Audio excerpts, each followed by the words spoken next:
Con la diputada Ciani Villalobos Argüello, quien es una diputada que se define como municipalista, representante del Partido de Liberación Nacional y también de la provincia de Heredia. Doña Ciani, queremos conversar con usted cómo fue todo este tema de la negociación de los impuestos sobre la renta,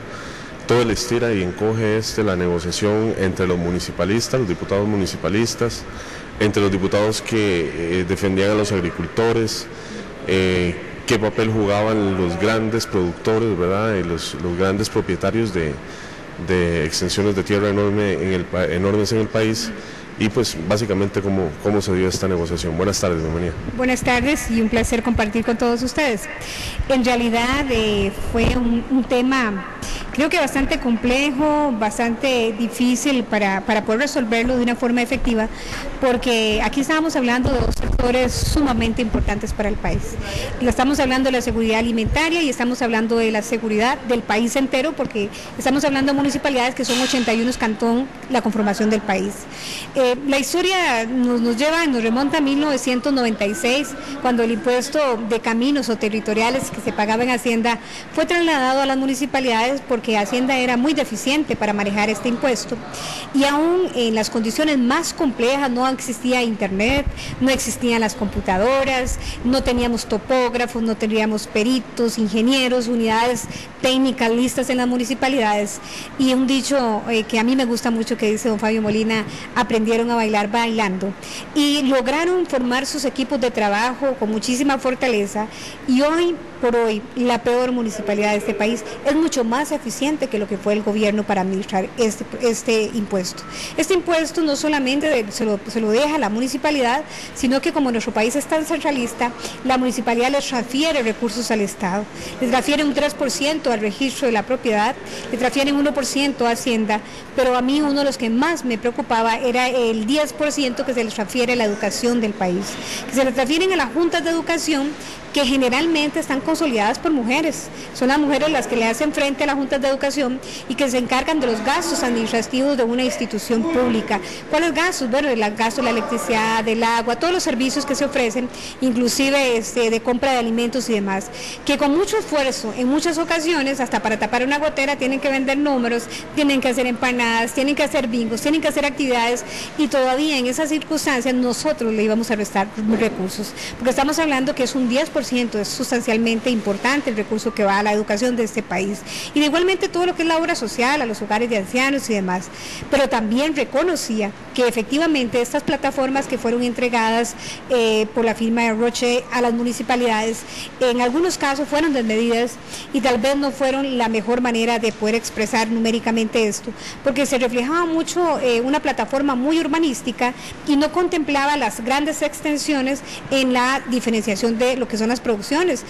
Pues aquí poco a poco fue aprendiendo uno que para producir, por ejemplo, para el tema del ganado se requiere muchísimo terreno, para el tema de la producción del arroz se requiere mucho terreno. Entonces, varios tipos de productos que se tienen que dar por volumen se requiere de mucho territorio, y que al aumentar por unidad el metro, ¿verdad?, el precio unitario, excedían los valores. En el caso concreto, por ejemplo, en la zona de Guanacaste, uno se puede dar cuenta de que, vamos a ver, un finquero heredó un terreno, pero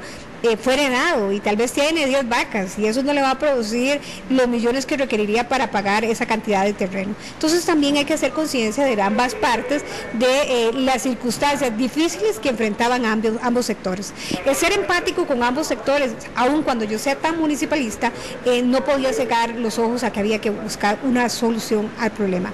Hicimos 2 intentos. Me parece a mí que se habla como que esta tensión estuvo mucho tiempo, tal vez la tensión estuvo, ¿verdad?, pero los diputados y las diputadas tardamos solamente 2 días para llegar a esta decisión final, y fue cuando nos tocó ya empezar a discutir el proyecto que pedimos un receso para empezar a negociar entre algunos diputados y diputadas, porque estábamos los municipalistas y tal vez algunos no tan municipalistas, pero sí con la conciencia que como venía redactado el proyecto, lo reafirmaba el Ministerio de Hacienda, no existía una congruencia entre el título,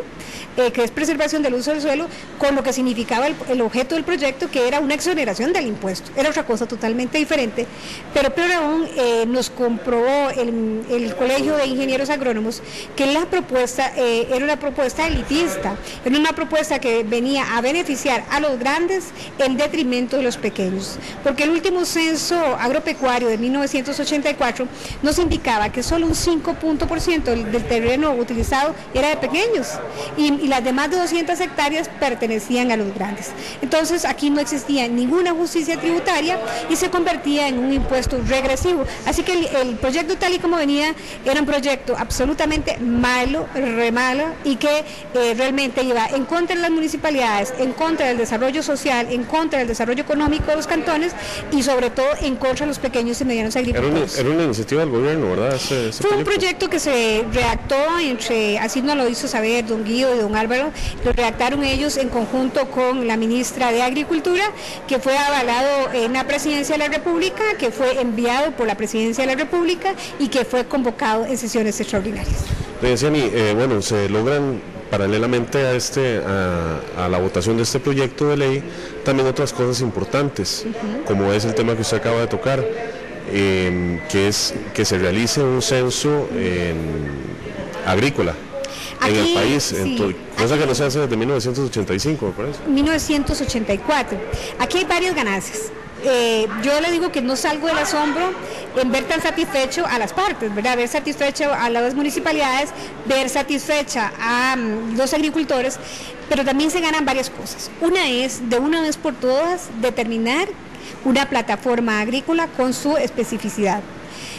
Luego, realizar un censo agrícola, porque yo fui alcaldesa y yo no concibo cómo un cantón pueda desarrollarse, pueda crecer ordenadamente sin un plan regulador. O sea, no tiene las normas básicas, los lineamientos, ni la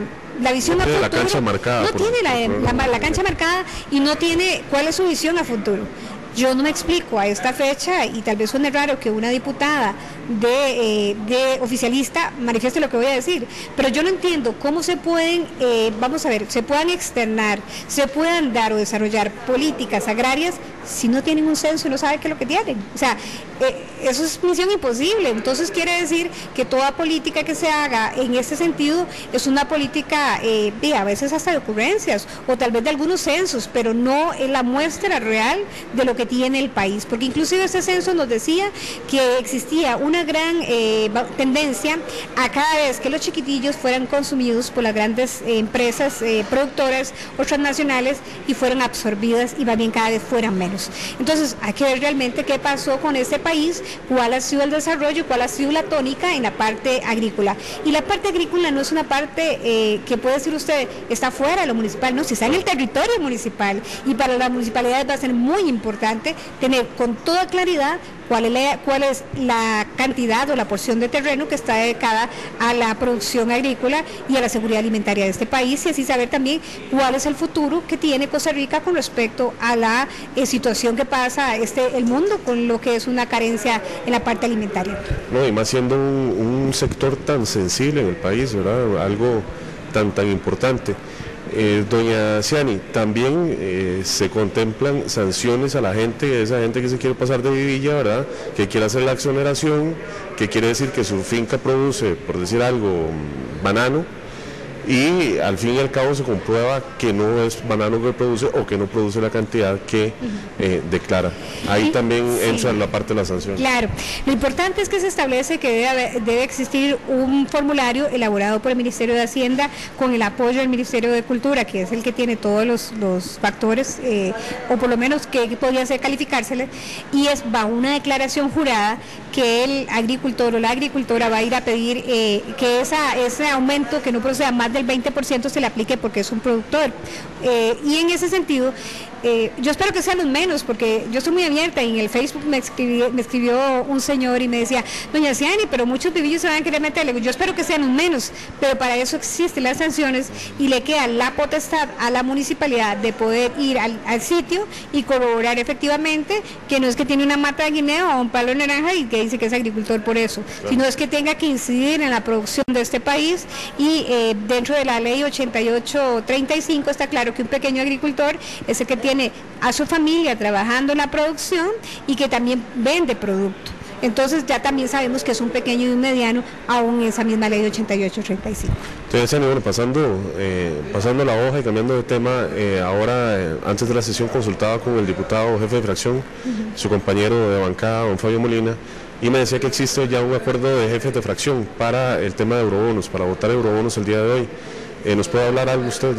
acerca de este acuerdo? Sí, creo que es un proyecto que tiene varios días de estar en la corriente legislativa, ha sufrido muchísimas intervenciones. Lamento decir que esperamos que en alguna medida esto pueda mejorar la situación económica del país,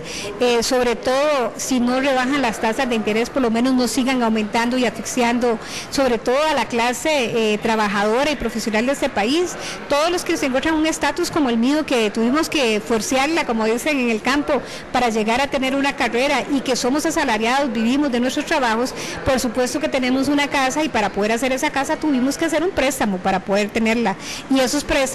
por supuesto están siendo muy impactados con las tasas de interés. El solo hecho que no sigan aumentando nos da una gran tranquilidad a las familias costarricenses, a las familias trabajadoras, pero también viene a mejorar la situación fiscal y sobre todo comprar la deuda, que es lo que hacemos, ¿verdad?, con unos intereses más bajos, y viene a beneficiarnos absolutamente a todos. Sin embargo, tuvimos lastimosamente el terrorismo legislativo, que se le llama, con algunas mociones de forma, ¿verdad?, con respecto al 152 mal utilizado, y que hoy también llegamos los jefes y jefas de fracción a concretar con el presidente de la Asamblea Legislativa que existe una resolución de don Francisco Antonio Pacheco, la cual está en vigencia, y es que el presidente tiene la capacidad de admitir o no admitir estas mociones, y sobre todo en el caso de darle las 24 horas como el reglamento lo establece, nada más para no propiciar otro elemento más de terrorismo legislativo.